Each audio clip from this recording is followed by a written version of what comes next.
Coming up on this episode of Nintendo Cartridge Society, we review the new Star Fox game. It's not a Star Fox game. I think Dark Souls Remastered is a Star Fox game. It's dangerous to go alone, so the Nintendo Cartridge Society goes with you.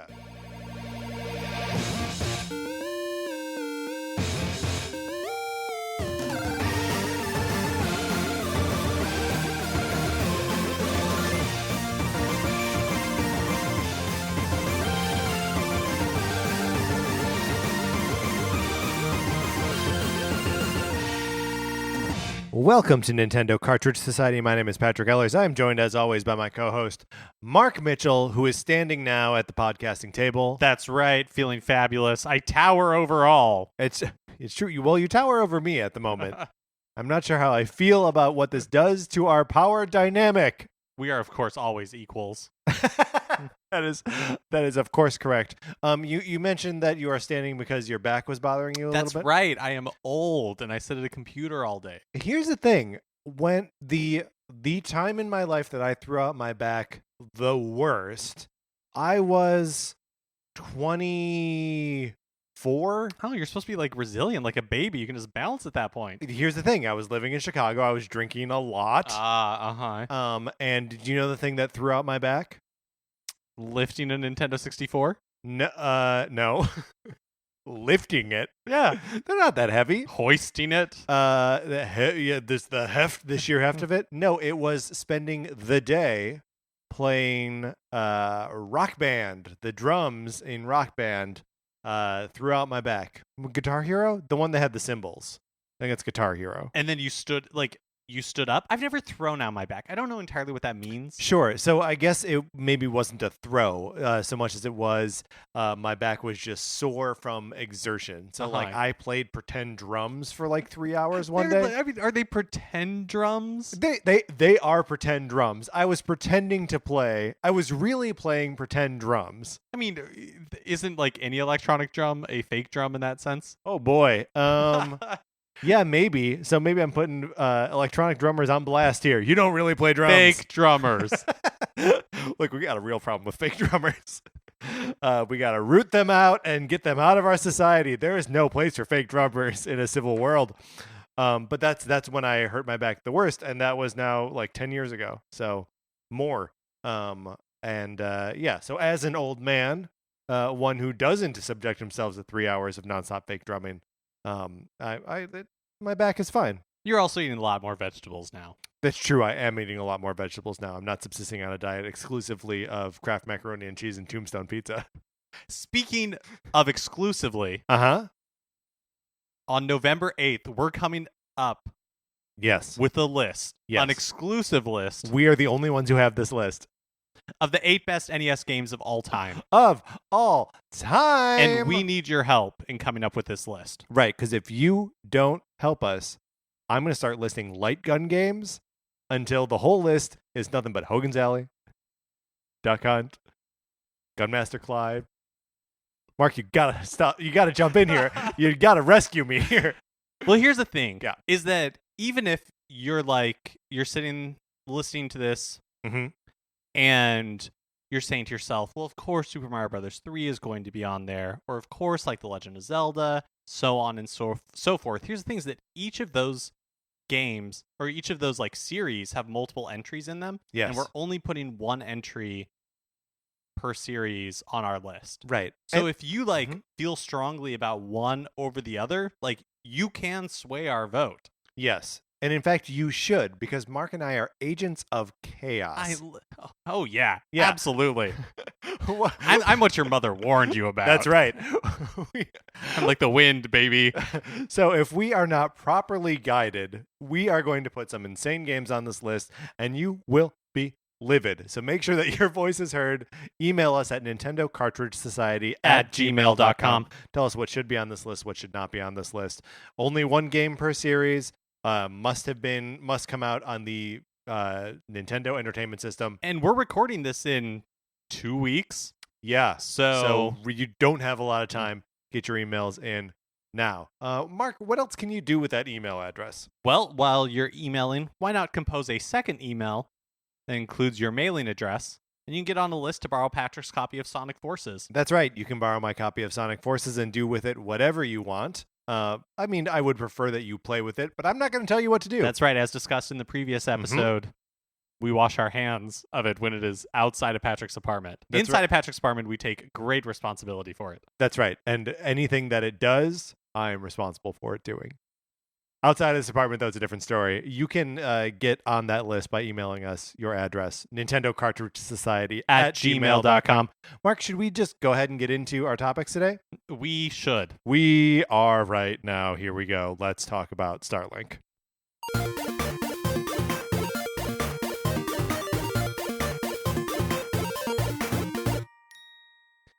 And I guess if you're just here for the Dark Souls Remastered talk, hit that plus 15 seconds button a couple times. I mean, I'm sure we're going to speak in very compelling terms about Starlink as well. Oh, yeah. But if you're just here for the Dark Souls talk, then maybe skip ahead. Yeah. We will talk about Dark Souls after we talk about Starlink. Right. So first things first, Starlink, the Battle for Atlas, came out on Tuesday last week.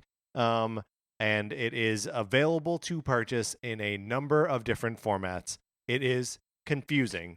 Right. So this is the Ubisoft's new space exploration / space combat game. Mm-hmm. It's releasing on Xbox, PlayStation, and the Nintendo Switch. And only on the Nintendo Switch can you get some Star Fox exclusive content. Yeah, and Mark sort of stuttered on content because you can effectively play the entire game as Fox McCloud in an R-Wing. So if you want to pretend that this is a Star Fox game that just takes place in like a different weird universe, you totally can.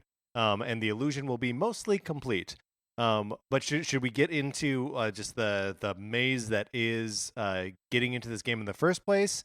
Or should we talk about what the game is? Like, how do you think we should approach this? Yeah, let's talk about, because I think I definitely had questions about it. And when we were playing it a little bit this past weekend, there was a ton of stuff that I didn't know, because there are, like you're saying, so many versions of this game available just on Switch. Yeah, that's right. So I think we are going to be approaching this from a mostly Switch perspective, but I guess we can also refer a little bit to what the other versions come with. So there's a three-way decision you have to make right up front, right? And it is, are you going to go with the physical version of the game or the two different digital versions of the game? Now, the way Starlink works is that you're flying a spaceship, right? And the spaceship has wings, and it has a pilot, and it has weapons. And if you are playing with the physical version of this game, all of these things, all aspects of the ship, the wings, the weapon, the pilot, are all represented by toys, physical toys that get snapped together and pulled apart to, create your array of, your loadout, basically. And if you are going with the physical version, you are going to get the starter kit. And on Switch, the starter kit comes with the little Star Fox pilot, Mason, whatever. It's like the main Starlink character, whose name I don't know because I only play as Star Fox. The R-Wing itself, and then two weapons, an ice cannon and a fire cannon.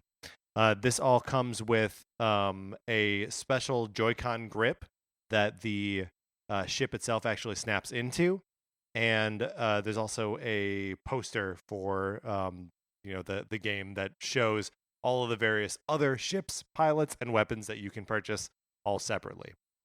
This is the starter kit.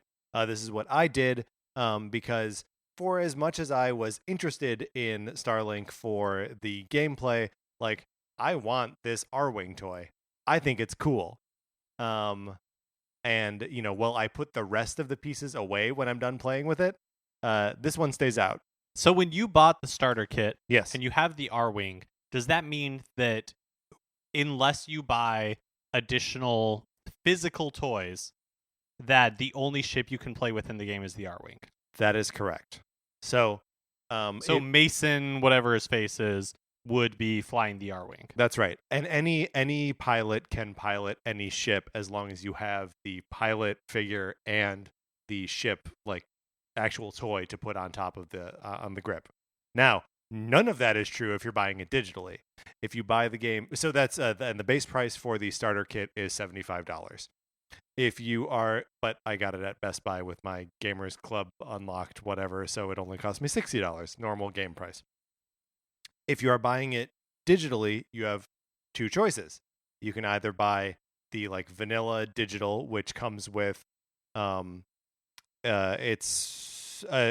don't know the actual numbers, but it's a few of the pilots and a few of the ships and a few of the weapons. Or you can buy the deluxe edition of the digital, which is most but not all of the ships, weapons, and pilots. All of that is still locked until you like unlock it through or earn it throughout the course of the game. So you don't have access to all of that stuff right away. But one of the things that it does allow for is that it lets you other ships, additional ships are like extra lives in the game. So if you are in a combat scenario and your ship gets destroyed, and you have either, if you're playing with the physical version, another ship toy that you can slap onto the Joy-Con grip, then great, you get to hop right back into the game. Or if you're playing the digital version and you have another ship that you can use, you can bring that up, and it's like having an extra life. Otherwise, you respawn, back where the mission started, or like in orbit around the planet or whatever. So like there is a gameplay advantage to having more ships.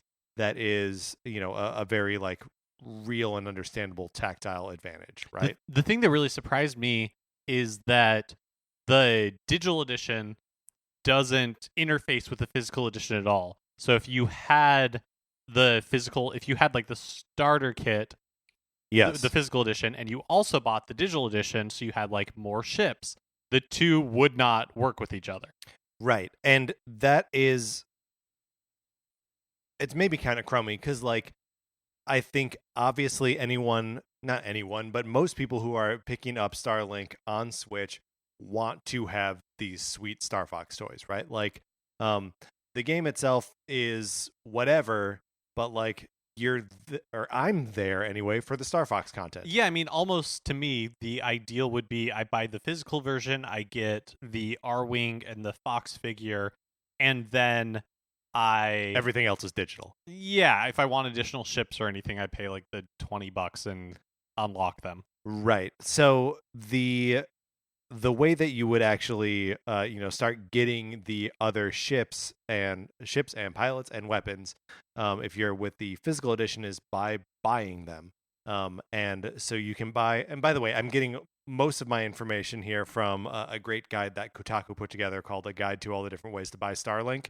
So check that out. If anything I'm saying now doesn't make total sense, it's because I'm only half understanding an article I read a week ago. But you can go and check it out. It's a great resource.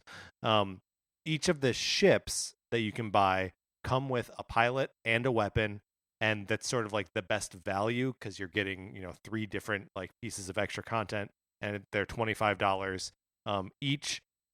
Which is a lot of money, right? Like that's bigger than the difference between the basic set and the like deluxe edition in the digital version. Obviously, you're getting some physical toys with that, which is either a good thing or a bad thing or both, which is kind of how I feel about it. Like I like more toys, but I'm also like more toys, especially ones that aren't R-Wings. And then you can also buy the weapon packs separately. They come with 2 weapons, and those are $10 for a pair of weapons, or you can buy the packs that just have the pilots in them, and those are $8.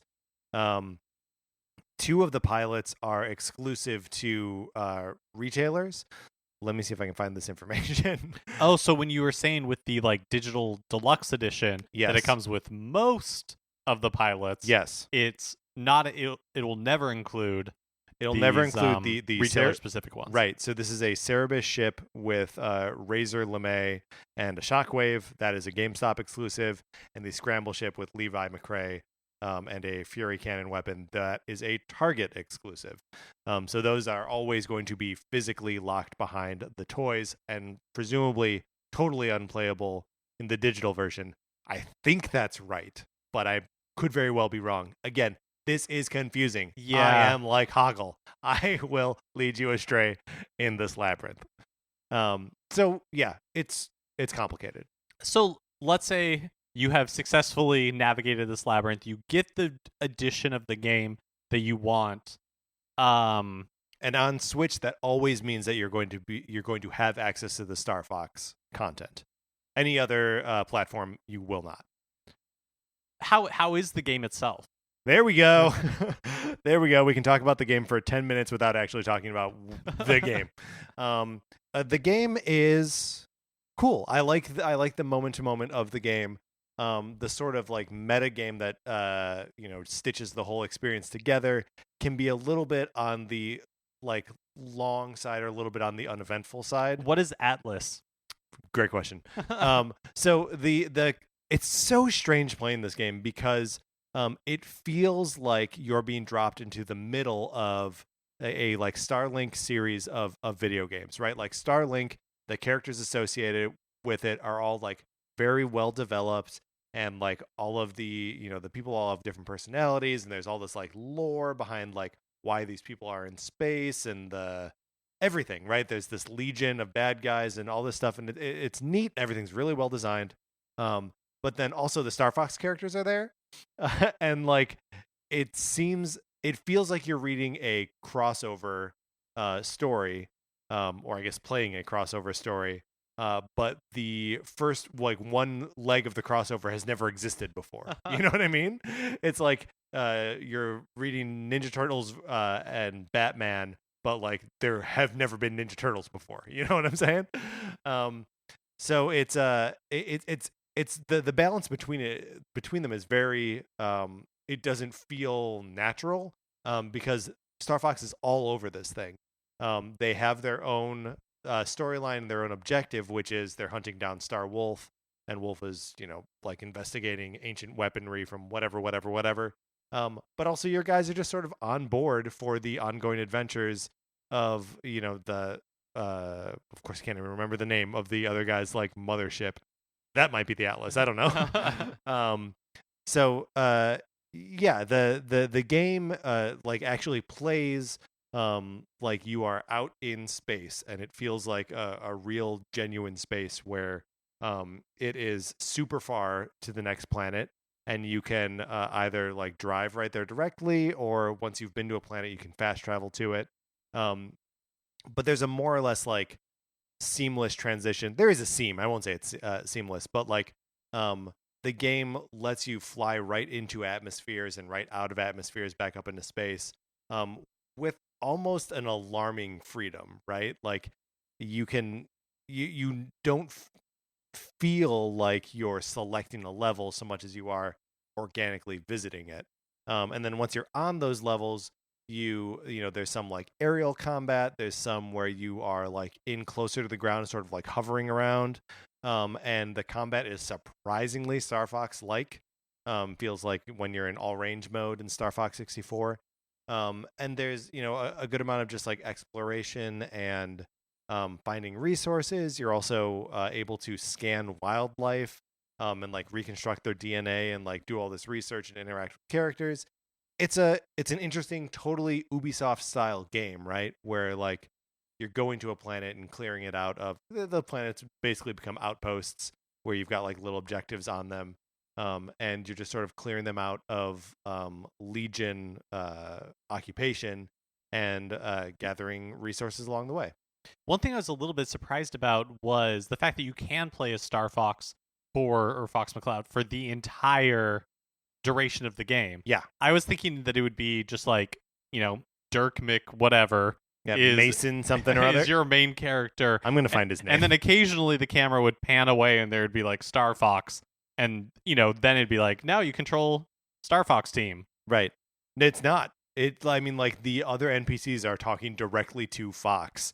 But, I mean, it's sort of, like, built into the nature of the game, right? Is that when they're addressing whoever you're controlling, it has to be neutral, right? Because there are, like, canonically 8 other characters besides Mason Rana that you could be playing. And then also Star Fox is in there. Yeah, so it seems it's a system that's sort of built for that kind of flexibility. And the thing that was fun about that to me is that like just like Ubisoft did with Mario plus Rabbids, kingdom battle, like it really felt to me like they nailed uh Fox Oh and yeah, the other totally, characters. totally. And all of the pilots have like a unique ability that when you use it gives them some sort of like bonus for a little bit in combat. And when Fox does it, he summons the rest of Star Fox. So like Slippy and Peppy and Falco all fly in and are shooting lasers and stuff, and the music kicks in, and it's Star Fox. Like it just is. And it's so exciting every time it happens, even when I do it accidentally, and there's like nothing for me to fight. So yeah, I think if you want to just pretend that this game is a Star Fox game, you know, go to and enjoy. The other thing that I noticed when we were playing is that I feel like aesthetically it's a really beautiful game. Yeah. Especially like outer space when you're flying around, going from planet to planet. It's very colorful in the way that kind of remind me of the Guardians of the Galaxy films. How Yeah. their Yes. space is not just black with white stars. It is like Yeah, it a has got colorful multicolored like nebulas, nova. yeah. Yeah. And not to use the sort of obvious comparison, but the game also has an art style that is not dissimilar to and now I've forgotten the name of the game. The one the PlayStation game that then came to No Xbox. Man's Sky. No Man's Sky. Jesus. Where like it's a little bit even in its landscapes, like a little bit cartoony, which makes it like simple and bright, but always like compelling and fun to explore. That's not just restricted to the characters, which are obviously kind of based on like a Saturday morning cartoon style aesthetic, both in like how they're written and how they look, but like the environments as well. I will say the game seemed tedious to me. Yeah, it is pretty samey. So like you do spend a lot of time actually like leveling up your ships, your weapons, and your pilot. So like there are parts of the game where you will need to just find more resources and just grind for a little bit. Well, even I was watching you do a boss battle. Yeah, I think I may have been under-leveled for that boss battle. Oh, okay. All the enemies just kind of felt like bullet sponges. Yeah. And you had the one ship, and so when you died and had to like restart the mission. And Yeah. I guess that would not be true if you had multiple ships. But that aspect of it didn't seem like super fun. And then like the mission that you went on was just kind of like grab this thing and move it over here, and then go over here and like grab that thing, and just that kind of stuff. Yeah, I mean there is a lot of just fetch things in this environment, fight things in this environment.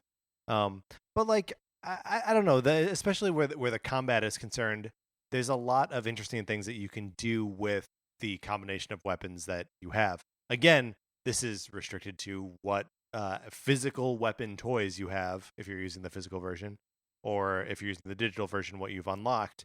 But like I've got a fire weapon and an ice weapon, and so if I'm fighting something that is like an ice cyclops, I like there were a couple times as I was playing where I was like, Mark, can you pull that off? And you just like pulled the as I'm playing, take the ice cannon off, and then I'm just shooting my lasers.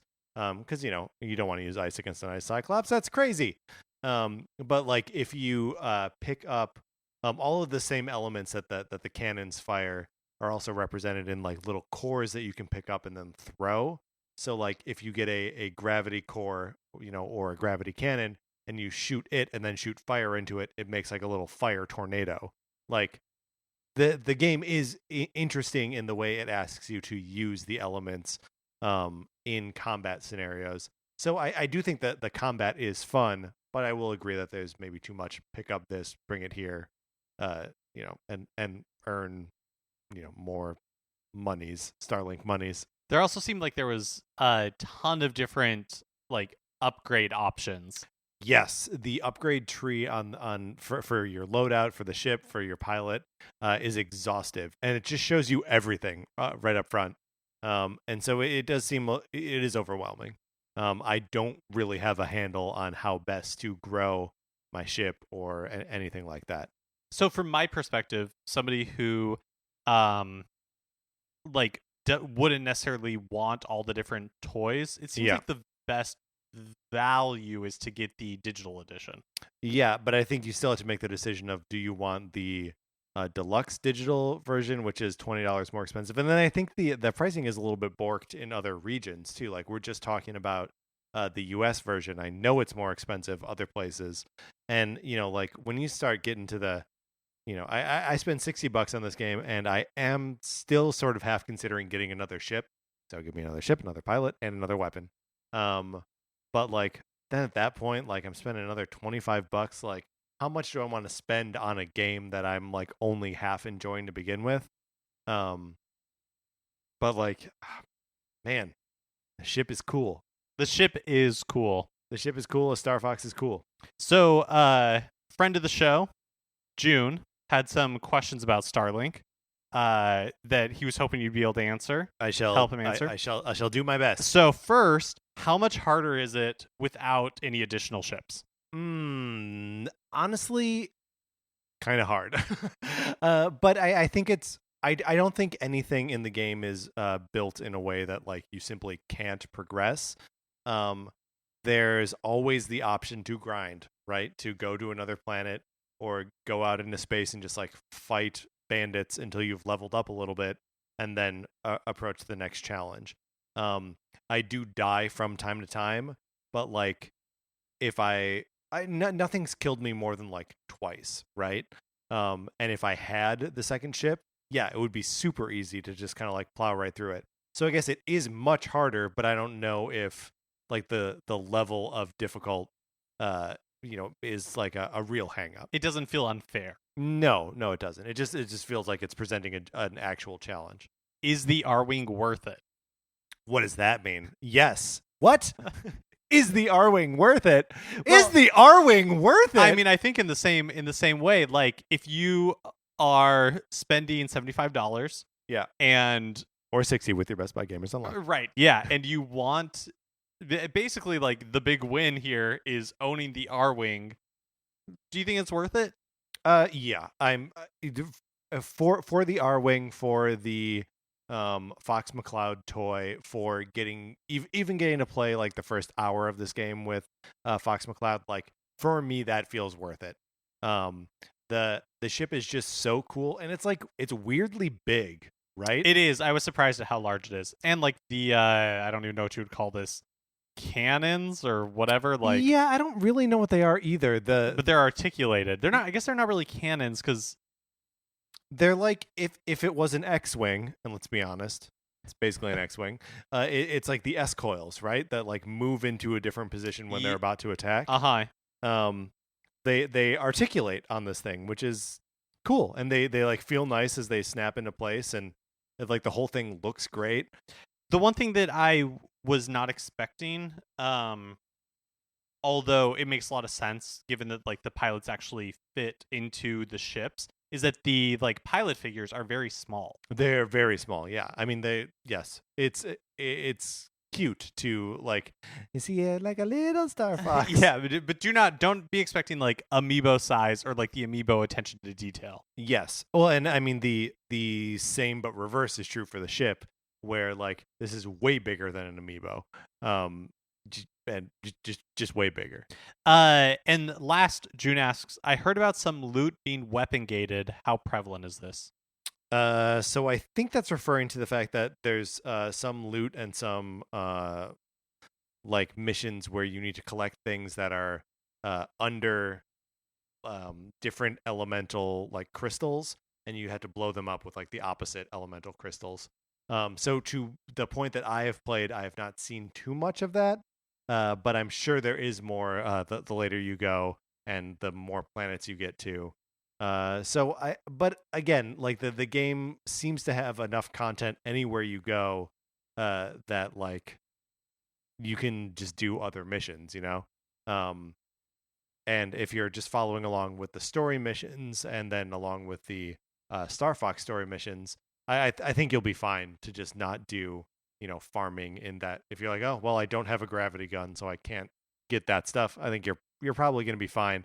Obviously you're missing out on part of what the game has to offer, but like That's always going to be in the cards with something like this, right? Yeah, kind of inevitable when they want you to buy more toys. Yeah, and I mean, you could spend over $200 to complete a ship collection, almost 3. So it's and it's like it's one a of those lot. like for now things, right? Sure. If this takes off, there will always be more ships, more weapons, more pilots. Here's the thing. Here is the like honest to God truth for me is I don't feel any attachment to the Starlink characters, but if they not whatever, but there's a pretty high likelihood that if they put more guest things in this game, Samus, Olimar, like Olimar would be awesome. Olimar would be so good. Like I'm there in a heartbeat. You don't even really need to put more. They don't need to have their own missions. If it's just a ship and a pilot and a weapon, weapon optional. Like I don't even really need it. Olimar's pilot ability is like he can call down Pikmin and they all have their own tiny little ships. The Pikmin flying ships. Yeah, I mean it would be wonderful and I'd be there in a heartbeat. Or if somehow they got like Luke Skywalker and an X-wing, like I'll buy that. I'll play with that. But it also is sort of just like implying to me that like, well, Patrick, you really missed the boat on Disney Infinity. You should have played that back in the day. I guess, but like, did you though? I mean, any game is going to have like a lifespan. Yes. But I feel like, well, I guess I was going to say that, like Toys to Life, any of those sort of things, any game ever is just about like how much, enjoyment you get out of it. So even when it does have an end of life, you still got your money's worth. Right. I mean, the thing that I do think I will be happy about is, 10 years from now when people will be like, oh, do you remember when Ubisoft did a game where you had to like snap the ship to like a controller and be like, yeah, Starlink, I have that. And I'll have the R-Wing. Like, I don't know, that feels like this feels like a weird moment in Nintendo and Ubisoft history that like I'm happy to have a part of right now. Do I want to go crazy and buy everything? No. But I think it's neat for what it is. Well, should we shift gears and talk a little bit about Dark Souls Remastered? Mark, let's do it.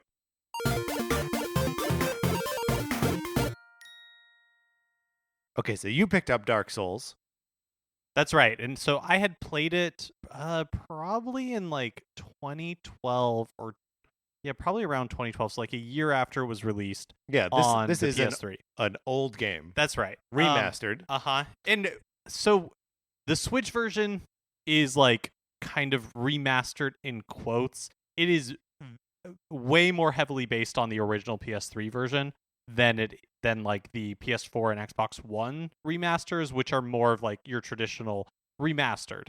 Right. So like just graphically speaking, it has more in common with the original release. That's right. On PS3. Yeah. Right? It was a PS3 game? Yep, yes. That's right. So, man, the appeal of this is almost entirely 100% Dark Souls portable. Sure. Have you been playing it much that way, or are you still mostly playing it? No, I've actually been playing it mostly in handheld mode.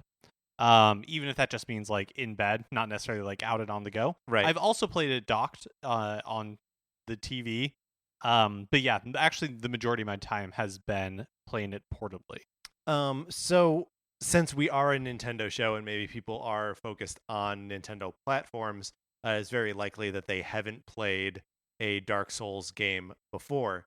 So, and I'll count myself in that I've never played a Dark Souls or a Bloodborne. What do you think is like the elevator pitch for Dark Souls? Dark Souls is set in a kind of like medieval gothic world, and you are a warrior, a person. Question marks about.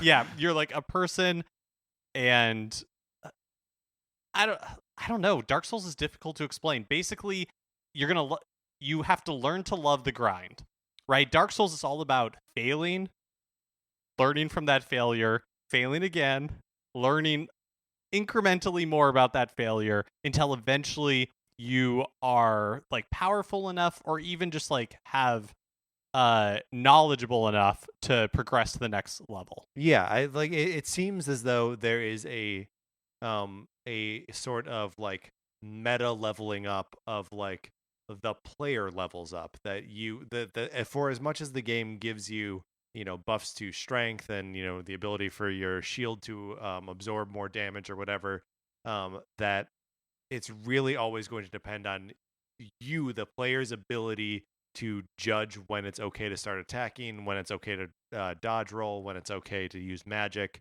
That like all of that requires you to level up as a player. Yeah, absolutely. Like you when we were playing together this weekend, you saw me like fail at this boss multiple times, and not even in like the same way. Like sometimes I wouldn't even make it to the boss because I got careless, and so too many enemies would like crowd me, right, and then they would just like wipe me off the face of the earth, or I would like fumble with the buttons, and so I wouldn't block when I needed to, and that was just like complete death. My favorite is always when you're like, okay, all right, you like line something up and you're like, pull out your magic, so you're about to throw fireballs, and then you just drink a potion by accident while you're being swarmed with guys that you had hoped to set on fire. Yeah, that was a frequent occurrence. I was in Undead Parish making my way to the like bell gargoyles or whatever.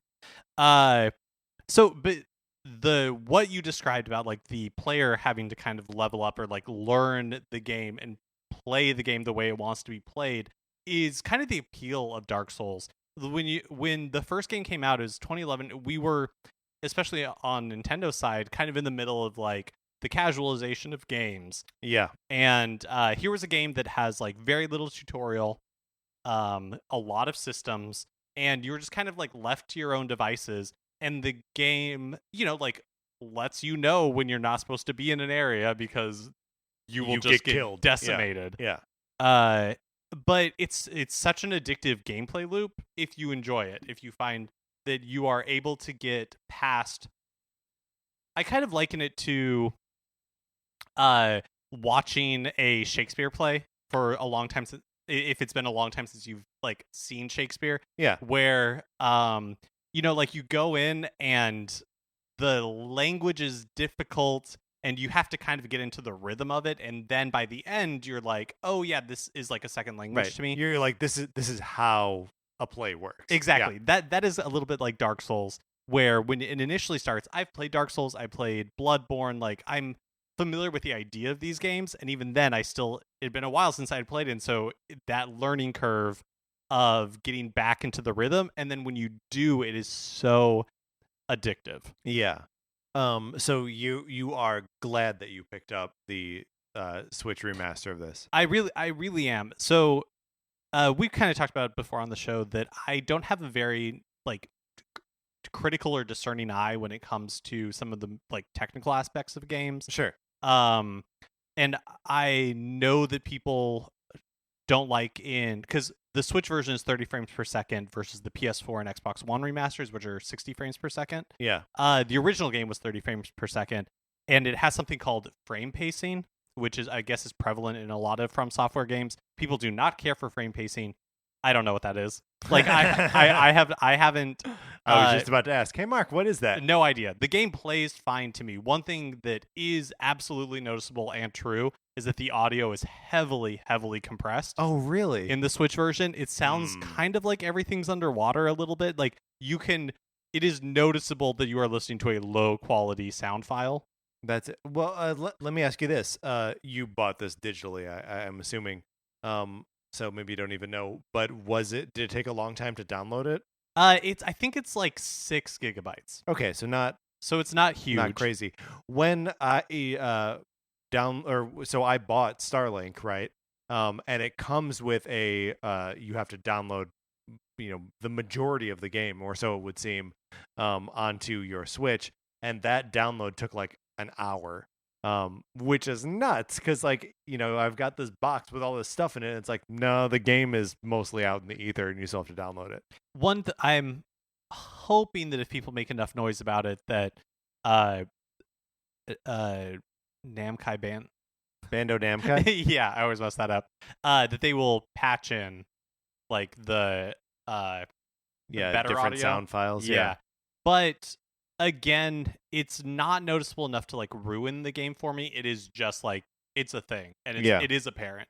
I would also say that just from watching you play it this weekend, that like I can tell that the textures aren't like super well defined. Oh, for sure. And I don't know if that is part of it being a remaster of a PS3 game, or if like it looks just that much better and like the light is that much more dynamic in the other versions. Yeah, I think it really is like fairly faithful to the PS3 version. Okay, yeah. Yeah, that seems right to me. There are a few effects that are different. Like there's a part where like a dragon is like breathing a lot of fire, and that is noticeably worse on the Switch version. Yeah. Yeah, anything with like particles and stuff is probably gonna. There was something that we encountered while you were playing where there was like a lot of fiery stuff coming up, and it was just like, well, that's not. And there was also like a part where I was being swarmed by enemies, and the last enemy to make the swarm was basically looked like a stop motion figure. That's right. It looked like you were in the original like Clash of the Titans, where it's all like stop motion. Yeah, very Ray Harryhausen. Mm-hmm.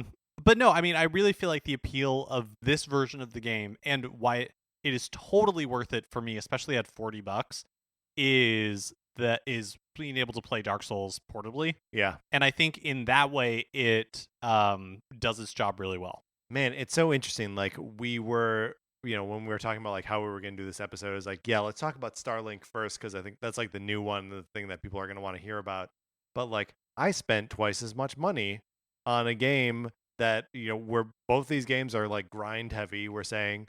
But like, I don't know that my learning how to play Starlink is going to make me better. You're learning how to play Dark Souls. That's going to make you better. So that like sort of makes it a better game. You didn't get a fun toy. I got a fun toy. But like ultimately, you get what seems like a much more in-depth gameplay experience for like half as much money. It's also interesting because there's a lot of talk just in the video game world in general about how do you solve the single player game problem? Like Maria. Exactly. Right. How do you take a single player game and pin it down? No, but because they're, especially with these like very narrative driven games. Yeah. It's kind of like a one and done is the worry anyways. And the Dark Souls model obviously does not work for every game or every genre, but it kind of solves that problem, because once you've played Dark Souls once, you want to go back and re-experience it because you have learned so much about how to play the game. Sure. And there are so many different, in one playthrough, you are going to be building one type of character. You are going to you're not going to hit every NPC, and you're not going to make the same choices for every NPC. Like the world of Dark Souls and Bloodborne is like this as well. There's a lot of story around it, but it's more like atmospheric. Yeah. Like I could not tell you at all what happens in Bloodborne or what happens in Dark Souls. There are websites and YouTube channels like dedicated to dissecting the lore, and some of the lore is really cool, but it's completely unnecessary to enjoy the game. Shoot, I had some observation, now it's gone out of my head. The other thing that's cool, if you're worried about, like, because the Dark Souls games are difficult, but they're not insurmountable. But one thing that's cool about all of these like Soulsborne games is that they have the opportunity for online co-op. And so like that's how I beat Bloodborne the first time through, is like me and my friend would be running around doing different things. Then when we both wanted to like attempt a boss, we would join each other's games and then run in and like do the boss. And it's like, it's a super fun way to experience these games. And if you don't have like a friend who also has a copy of the game, you can summon just like other players into your game when they like basically are like volunteering to be a hero for you. It's a lot of fun. I really love these games. Well, great. All right, Mark, we should close out our conversation now on not Bloodborne, Dark Souls Remastered.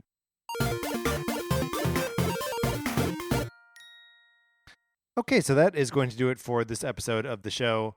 Mark and I played 2 new games this week. Did you play either of these games? We'd love to hear how everyone else is experiencing either Dark Souls Remastered or Starlink Battle for Atlas, including which versions of this game did you buy? What is Atlas? What is Atlas? Don't tell me what Atlas is. I don't want to know. All right, that's going to do it for this episode of this show. Remember, please rate, review, subscribe on Apple Podcasts or wherever you get your podcasts. That sort of thing helps us out tremendously. If you like this specific episode, why not share it with your friends who are trying to figure out how to buy Starlink or who are mad about compressed sound files in Dark Souls Remastered. You can follow us on Twitter. I'm at Patrick_Ellers. Mark is at MKE Mitchell. The show is at Nincart Society. The Facebook page is just Nintendo Cartridge Society. And if you ever want to email us about anything at all, you can do so at nintendocartridgesociety@gmail.com. If you like Mark and mine's opinions, we write about comic books on retconpunch.com. Olivia Duncan made our logo. Our theme music is provided by 8-Bit Betty. You can get more of 8-Bit Betty's music by going to 8bitbetty.com or by listening right now. For my co-host, Mark Mitchell, this is Patrick Ellers saying thanks for listening.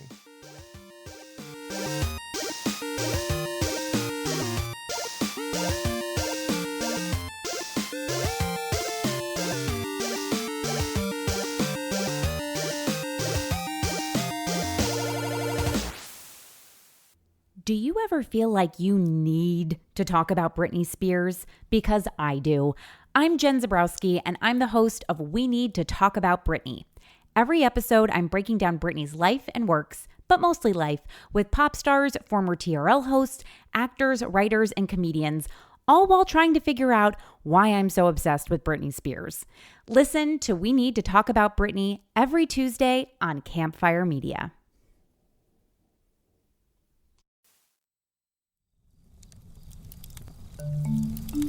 Campfire.